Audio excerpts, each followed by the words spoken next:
ব্যারাকপুরের কারখানায় বিধ্বংসী আগুন। আগুন ছড়ালো পাশের দুটি কারখানাতেও। পাশের ব্যাটারি ও গেঞ্জি কারখানাতেও আগুন ছড়িয়ে পড়ে। দমকলের 23টি ইঞ্জিনের চেষ্টায় আগুন নিয়ন্ত্রণে আসে। গা ঘেঁষাঘেঁষি করে তৈরি একের পর এক কারখানা, আর তার জেরে আগুন আরো দ্রুত ছড়ায় পড়ে দাবি দমকলের।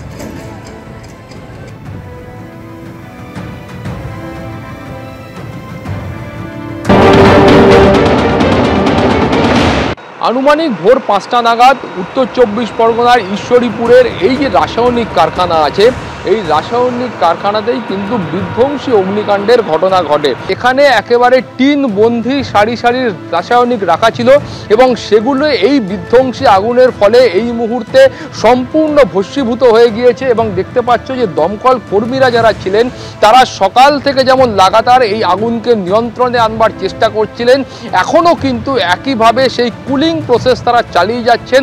অর্থাৎ এখানে যে বড় বড় ট্যাঙ্কারগুলো রয়েছে, যেই ট্যাঙ্কারের কোনোটার মধ্যে রাসায়নিক রয়েছে, কোনো ট্যাঙ্কারের মধ্যে গ্লিসারিন রয়েছে, সেই সমস্ত ট্যাঙ্কারগুলো থেকে নতুন করে যাতে আর আগুন না ছড়ায় সেটাকেই তারা নিশ্চিত করার চেষ্টা করছেন। এবং তুমি দেখতে পাচ্ছ যে সামনে যত দূর পর্যন্ত আমাদের চোখ পৌঁছচ্ছে এবং ক্যামেরার লেন্স পৌঁছচ্ছে, তত দূর পর্যন্ত কিন্তু এই টিনের যে ড্রামগুলো রয়েছে সেই ড্রাম তুমি দেখতে পাচ্ছ সম্পূর্ণভাবে কারখানার এই যে অংশ রয়েছে এই অংশটা কিন্তু ভস্মীভূত হয়ে গিয়েছে এবং এই অংশে অবশিষ্ট বলতে আর কিছুই বেঁচে নেই। এবং এর পাশাপাশি যে একটি গেঞ্জির কারখানা এবং তার পাশে একটি ব্যাটারির কারখানা ছিল, সেখানেও কিন্তু এই আগুন ছড়িয়ে যায়। কিন্তু সেখানের পরিস্থিতি এই মুহূর্তে দমকল কর্মীরা যেটা বলছেন সেটা সম্পূর্ণভাবে নিয়ন্ত্রণে রয়েছে এবং আশেপাশে বেশ কয়েকটি কারখানা আরও ছিল। স্থানীয় যারা এখানকার দমকল কর্মী রয়েছেন তারা যেটা বলছেন যে পাশে একটি ময়দার কারখানা ছিল, সেটিও কিন্তু অল্পের জন্য রক্ষা পেয়েছে। সব মিলিয়ে এখানকার যে অবস্থা রয়েছে সেই অবস্থা, আগুনের যে ভয়াবহতা রয়েছে সেটাই তুমি দেখতে পাচ্ছ যে সামনে একটি ছোট ঘর ছিল, সেই ঘরটাও কিন্তু সম্পূর্ণভাবে ভেঙে গিয়েছে। ফলে ভোর 5টা নাগাদ যে আগুন লাগে সেই আগুনকে নিয়ন্ত্রণে আনতে দমকল কর্মীদের যথেষ্ট বেগ পেতে রয়েছে। এবং এখনো পর্যন্ত স্থানীয় যারা এখানকার কর্মী রয়েছেন তারা যেটা বলছেন যে এখানে প্রায় 8 থেকে 9টি ট্যাঙ্কার ছিল। সেই বড় বড় ট্যাঙ্কারগুলির মধ্যে 3 থেকে 4টি ট্যাঙ্কারের মধ্যে আগুন লেগে যায় এবং তার ফলেই এই ধরনের একটা ভয়াবহ ঘটনা ঘটে। কিন্তু তার থেকেও যেটা ভয়ঙ্কর ঘটনা তারা বলছেন যে এখানে এই যে ট্যাঙ্কারগুলো রয়েছে তার মধ্যে সম্পূর্ণভাবে রাসায়নিক গ্লিসারিন এবং তেল মজুত করা ছিল। সেগুলিতে কোনোভাবে যদি আগুন ধরে যেত, অর্থাৎ দমকল কর্মীরা যদি আর সামান্য সময় পরে আসতেন, তাহলে এগুলিতে আগুন ধরে যাওয়ার সম্ভাবনা থাকতো এবং সেটা ধরে গেলে সেটা কিন্তু ভয়াবহ হতে পারত। ক্যামেরা ভগবান সাহের সঙ্গে সৌভিক মজুমদার, এবিপি আনন্দ, উত্তর 24 পরগনা। আর এবার আপনাদের সামনে রাখবো বিভিন্ন কালীতীর্থে কিভাবে চলছে মাতৃ আরাধনা। গুয়াহাটির কামাখ্যা মন্দিরে আজও ভক্তদের ঢল। নীলাচল পাহাড়ের কোলে ব্রহ্মপুত্রের তীরে এই মন্দিরে সরাসরি নিয়ে যাব। আমাদের সঙ্গে রয়েছেন আমাদের প্রতিনিধি উজ্জ্বল মুখোপাধ্যায়। উজ্জ্বল, প্রচুর দর্শক এখনো রয়েছেন মন্দির চত্বরে, দেখছি সরাসরি। তোমার কথা ধার করে বলি, শখ হুন্দল পাঠান মোগল এক দেহে হল লীন। এখানে দাঁড়ালে তোমার মনে হবে এই কবিতার লাইনটা কতটা সত্য।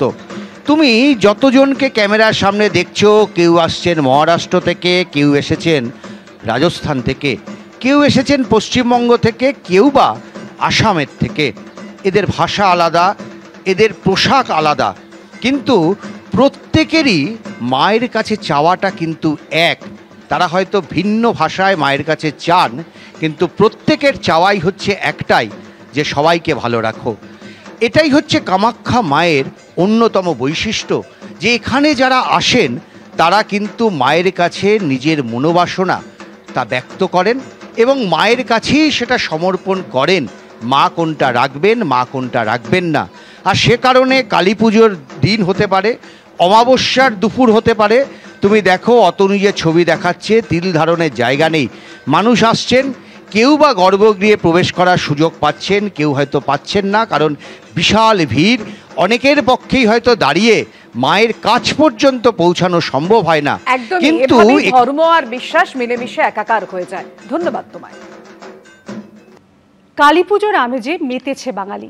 আলোর উৎসবে নজর কাটছে মণ্ডপ ও প্রতিমা সজ্জাও। কারো সাবেকি প্রতিমা, কারো আবার নজর কাড়া আলোকসজ্জা। কালীপুজোর আগে এমনই কিছু পুজো পেল এবিপি আনন্দর আলোক আনন্দ সম্মান 2025-এর সেরা পুজোর শিরোপা।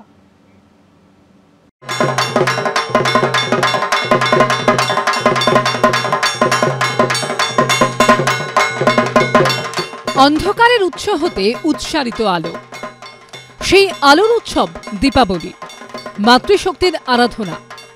সেই আরাধনায় মেতে উঠেছে কল্লোলিনী তিলোত্তমা। মণ্ডপে মণ্ডপে আলোর মালা, আলোর মালায় সেজে উঠেছে Urbana cultural and sports forum. দর্শন বর্ষে সোনালী ডাকের সাজে সাজানো হয়েছে মাতৃমূর্তিকে। নজর কেড়েছে এখানকার মণ্ডপ সজ্জাও। এবিপি আনন্দর আলোক আনন্দ সম্মান 2025-এর সেরার শিরোপা জিতে নিয়েছে এই পুজো committee. Urbana cultural and sports forum এই পুজো এবছর 10-এ পা দিল। বৈচিত্র্যের মধ্যে ঐক্য, সেটাই তাদের মূল ধারণা এবং তার উপর ভিত্তি করেই তাদের কালী পুজো এই এত বছর এগিয়েছে। তারা পেয়ে যাচ্ছেন এবিপি আনন্দের আলোক আনন্দ সম্মান 2025-এর সেরা পুজোর পুরস্কার। মণ্ডপ সজ্জায় বরাবরই নজর কাড়ে রিজেন্ট টেস্টেড ওয়েস্টের পুজো। এবারও তার ব্যতিক্রম হয়নি। 46তম বর্ষে জমিদার বাড়ির আদরে সেজে উঠেছে এখানকার মণ্ডপ। মা এখানে রাজরানী রূপেই পূজিতা। এবিপি আনন্দর আলোক আনন্দ সম্মান 2025-এর সেরা শিরোপা পেয়েছে এই পুজো কমিটি।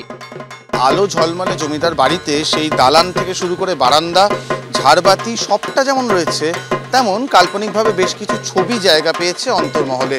এবং তার সঙ্গে অবশ্যই মানানসই সাবেকি প্রতিমা, সেও প্রায় 15 ফুট দৈর্ঘ্যের প্রতিমা, সেটাও কিন্তু মানুষের নজর কাটছে। এবছরে অন্যতম সেরা পুজো রিজেন্ট টেস্টেড ওয়েস্ট, তাদের হাতেই পুরস্কার তুলে দেওয়ার পালা। ঝাড়বাতির আলো, কলকার কাজ, এন্টালি তরুণ সংঘের মণ্ডপে আভিজাত্যের ছাপ স্পষ্ট। এই পুজো এবার ৭৯তম বর্ষে পড়ল। এবিপি আনন্দর আলোক আনন্দ সম্মান 2025-এর সেরার শিরোপা পেয়েছে এই পুজো কমিটি। অরিত্রিক ভট্টাচার্য ও অর্ণব মুখোপাধ্যায় রিপোর্ট, এবিপি আনন্দ। মণ্ডপ সজ্জা থেকে দেবীমূর্তি, ব্যতিক্রমী ভাবনায় যারা নিজেদের পুজোকে করে তুলেছে বিশেষ। তারই মধ্যে দেখে নেব কোন কোন পুজো জিতে নিল এবিপি আনন্দর আলোক আনন্দ সম্মান 2025-এর সেরা শিরোপা। আধার কাটিয়ে আলোয় আলো চারদিক। কলকাতা থেকে জেলা শক্তি আরাধনায় মগ্ন রাজ্যবাসী। তারই মধ্যে কয়েকটি পুজো পেল এবিপি আনন্দর আলোক আনন্দ সম্মান 2025-এর সেরার শিরোপা। হাওয়া সকাল এবছর 12 বছরে পা দিয়েছে বরানগরের হাওয়া সকাল ক্লাবের পুজো। এবছর তাদের ভাবনা খেলাঘর, মানুষ যেন ঈশ্বরের হাতের পুতুল মাত্র। সেই ভাবনা থেকে মণ্ডপ সাজিয়েছেন শিল্পী অনির্বাণ দাস। বরানগরের হাওয়া সকাল ক্লাবের পুজো এবার জিতে নিয়েছে এবিপি আনন্দর আলোক আনন্দ সম্মান 2025-এর সেরার শিরোপা। পুজোর থিম খেলাঘর, শিল্পী অনির্বাণ দাস। এখানে প্লাইউডের মাধ্যমে বিভিন্ন ফিগার তৈরি করা হয়েছে, আর ম্যানুয়াল কাইনেটিক্সের মাধ্যমে সেগুলো কিন্তু মুভমেন্টও করছে। এবং তার পরবর্তী সময়ে আমরা দেখতে পাচ্ছি যে সেনাবাহিনী তার হাতের যে তলোয়ার, সেটাও কিন্তু ওঠানামা করছে। আর তার সঙ্গে রয়েছে লাইভ পারফরমেন্স। এবিপি আনন্দের আলোক আনন্দ সম্মান 2025-এর সেরা পুজোর পুরস্কার। হেলেঞ্চা স্পোর্টিং ক্লাব